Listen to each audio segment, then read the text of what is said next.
Flavor of the month inspired a bit by the ancient strategy post. I wished it had an ending, so I made something with a similar concept. Looks like there's a part 2 by the time of this post, though. He. After a long, hard day working at the refining factory, Garthog decided he'd head over to the local dive suite to blow some steam. There wasn't much to do on Vilgor V, the largest asteroid in orbit in the Denra system. That changed, however, when an enterprising individual installed what is known as a dive suite, essentially an improved virtual reality entertainment system.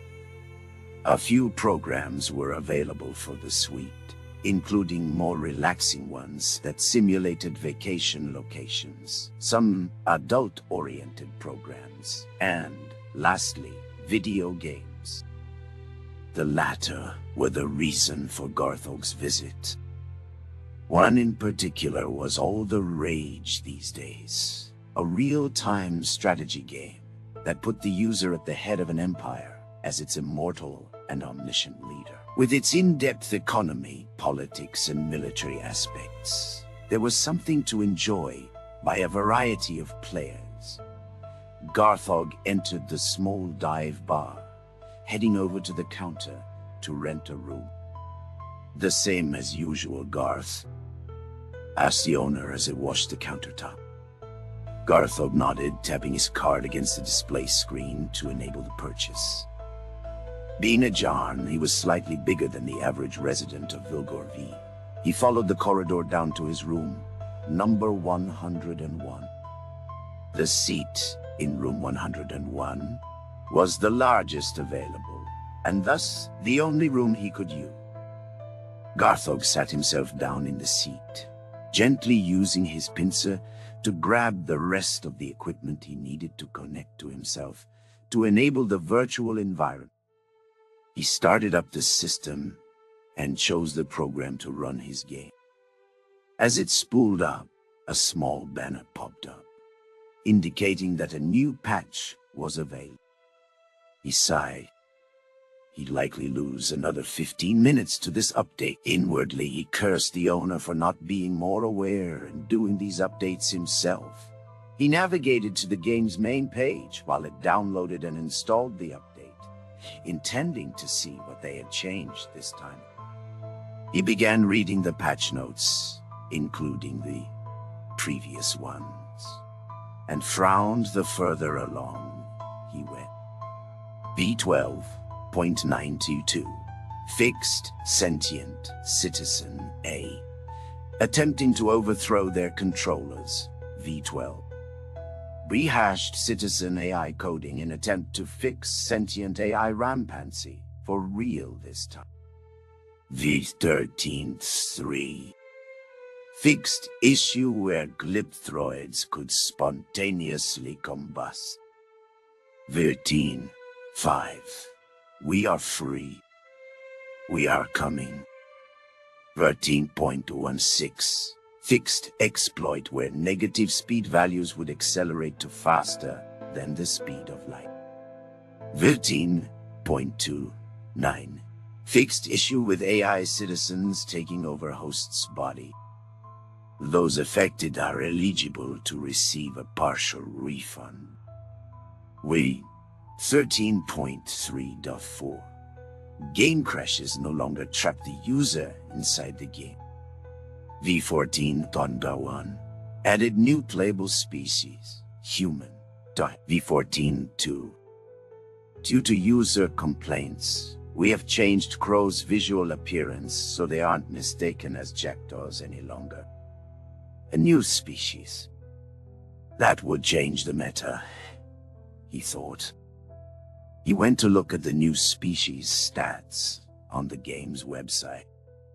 He ignored the lore and appearance, scrolling to the bottom to see their statistics. Slightly lower strength, moderate charisma, high adaptability, slightly lower intelligence, extreme unpredictability. He scoffed at those laughable statistics. He supposed they could be decent at rapid expansion rush types of play, but their unpredictability would make that a moot point. There was a degree of autonomy the AI possessed when controlling the species' citizens, and unpredictability controlled things like how likely a citizen would do something outside the bound of your commands. It did grant some bonuses, however, with enhanced creativity and better odds at getting a special research bonus or gaining an extra technology. The fact that it was random, however, did not allow it to perform well in meta builds. The update had finished, and Garthog quickly closed the website, launching the game. He'd play his usual Moor, a quadruped of felines that specialized in building a strong military. Garthog hit play and waited for the game to find him an opponent. Usually wait times were rather quick, what with 1.28 trillion players in the galaxy. Getting right into it, Garthog started off with sending his exploration ships to nearby systems in order to scout. Nijay. His strategy was plain and simple, a tried and tested method to win that involved building a Titan and using its energy weapons to siege planets. It avoided the slow and painful need to have millions of armies to assault planets, as they simply were glass. The beauty of this strategy was that no known counter exists if the player is not defeated before building his Titan. In order to reach that point, however, he'd need to boost his research quite a bit and acquire some rare crystals for his focus on lasers. Garthog was slightly biased to lasers, as it was his race that did the most work on them. Jarn lasers were known far and wide for their reliability and power. As far as Garthog was concerned, the other weapons were remains of a barbaric past, not fit to grace space-worthy civilizations. These included, but were not limited to, kinetic projectiles, electrical arcs, or missiles and torpedoes. Everything proceeded as well as Garthog had planned it, his citizens staying on task without too much trouble. Part of the game also has the user balance the needs of his population. Food, jobs, housing, and entertainment must be provided, else one risks a revolt, greatly pushing back research and economy. A few in-game years later, which was mere minutes of real life, he finally noticed the other player, having just made first contact with one of its ships. Before that point, it was impossible to know what species the other player had chosen, providing some sort of fog of war. Naturally, some species had advantages over others depending on playstyle, and it was usually after first contact that hostilities began in earnest. Garthog squinted, looking at the design of the ship now in one of his frontier sectors. It was nothing that he recalled seeing before, which gave him needed to know. Human, he scoffed. Figures that someone would play the new species on patch day, he told himself. He moved his nearest fleet to the location to try and prevent the human player from gaining too much intel. The human ship orbited his colony, likely trying to gain some intel, but Garthog would not let. His fleet quickly warped to the system and dispatched the sole human exploration vessel, sending it tumbling down to the surface in a fiery ball of death. He kept an eye out for possible retribution from the human player, but none ever came. Satisfied, Garthog set up a few patrols just in case and focused his time on getting those crystals and boosting his research. The game time kept progressing, and he noticed that he wasn't exactly where he should be. Usually by this time in the game, The research to start building the Titan hull was done. Curious, he went to his capital to look at his research teams and found something peculiar. Their output was greatly diminished. They only produced 25% of their normal rate. Looking with the interface, he saw a small debuff icon in the corner of their avatar. Compromised, it read. He tried reassigning the scientist to another division, but the debuff persisted. He knew what had to do, but it saddened him. Losing a skill level 6 scientist would really set him back, but there was no choice. He fired the scientist and recruited another, a fresh level 1.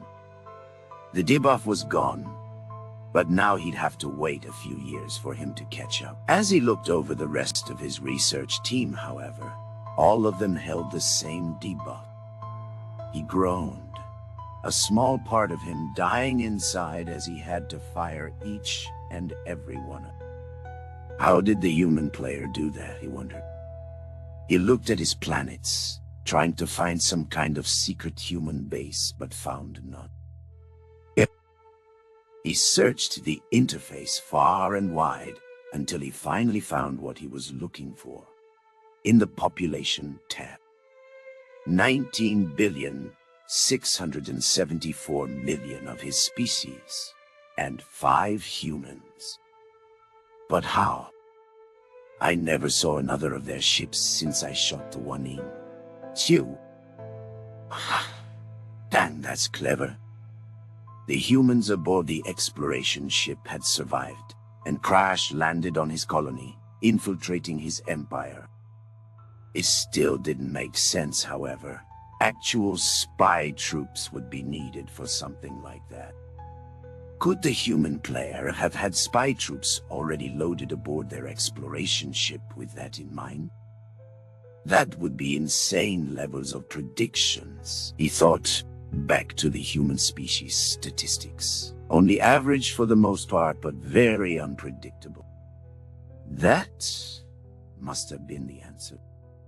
The AI controlling the human species allows for more random events and scenarios to unfold like this. I have to keep my wits about me then. I'm still in a good position. I just need to outlast him. Garthog calmed himself and kept an eye out for any possible development, keeping a close watch on his population and his worlds, while his research got underway. Finally, the fruits of his labor paid off, and he finally began building the Titan in earnest. By this time also, he'd scouted a large chunk of the galaxy and found out where the human was. The human fleet was modest, but they had a large amount of stationary defenses, which would cause him high attrition. He was in no rush, anyhow. They would do next to nothing to his Titan. He smiled as the hull was completed, and the largest laser ever created was being fit into it. The value of the crystals used for that were astronomical, but the crystals would also power the Titan's shields, making it a moving fortress. His intel on the human player reported nothing alarming. It seemed the human player was concentrating a lot of its resource, building a large complex in a system with a large asteroid belt. He'd scanned the belt previously and ignored it as it contained nothing but iron and titanium, not the crystals he needed. Sensing the time was finally at hand, Garthog took control of his Titan and set out for the human worlds with a small escort fleet in hand. When most players saw the Titan, they would rush their fleets to the enemy worlds, trying to destroy them before the Titan fully destroyed all of theirs. This was why it was also important to keep a good-sized fleet back in his worlds, to slow them down enough. As the Titan entered orbit of the nearest human colony, a paltry thing with less than 1 billion souls. He began the firing sequence. The laser would need a few in-game days to charge up, and then it would melt straight to the planet's core, exploding it when it reached its destination. He expected some form of attack, a last-minute rush of fleets to strike his Titan, but nothing came. The planet melted and shattered, ridding the galaxy of its people. He plotted course for the next human planet, confident in his victory.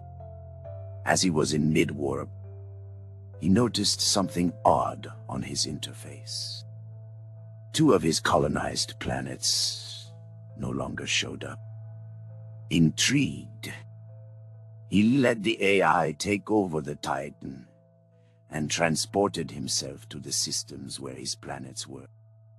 Arriving, he panicked as he saw debris spread throughout the whole system.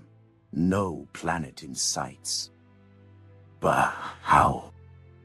There was no weapon with this kind of range in the game. Perplexed, he sent out his scouts to every human world he had previously mapped, intending to find the cause of this attack.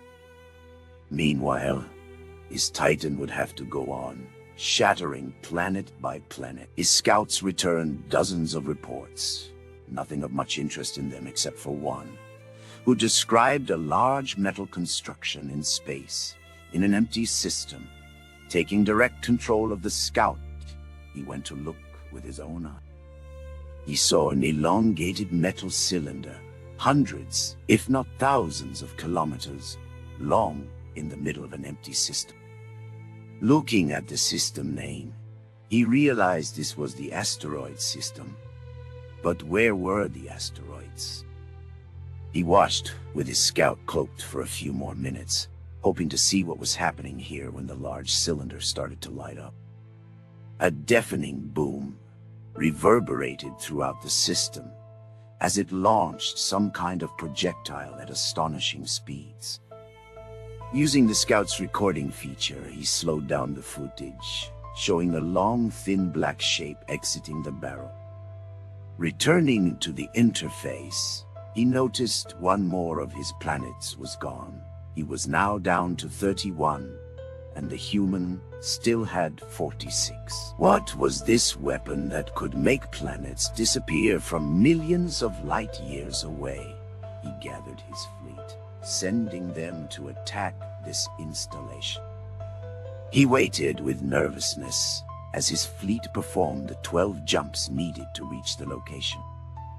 Arriving in the system, they assumed formation and began acquiring firing sequences on the human machine.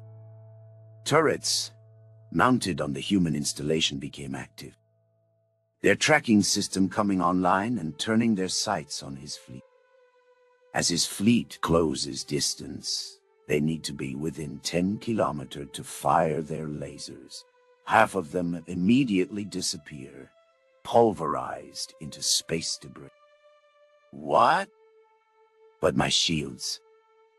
Looking over the combat logs, Garthog noticed large spikes of energy that his shields simply couldn't compensate for. Finally reaching the station, the rest of his fleet fire, damaging quite a few of the turrets and melting some of the exterior armor of the human weapon. But the remaining turrets lock in on the rest of his fleet, unloading their payload. Garthog watched in real time as long and slim metal spikes slammed into his ships, effortlessly piercing his shields and delivering so much kinetic energy that the very space around the point of impact seemed to vibrate from the shock. In fact, in the combat logs for this battle, shockwaves from kinetic impact actually featured as damage that counted towards his ships. The loss of his fleet was devastating. He wouldn't have time to rebuild them before the rest of his planets were hit by the equivalent to an asteroid, going near the speed of light. Seeing the end was near, Garthog opted to simply concede instead. To add insult to injury, The other player contacted him with the diplomatic messaging system, just concluded, leaving only 4 letters. Jab WP. Byte WP.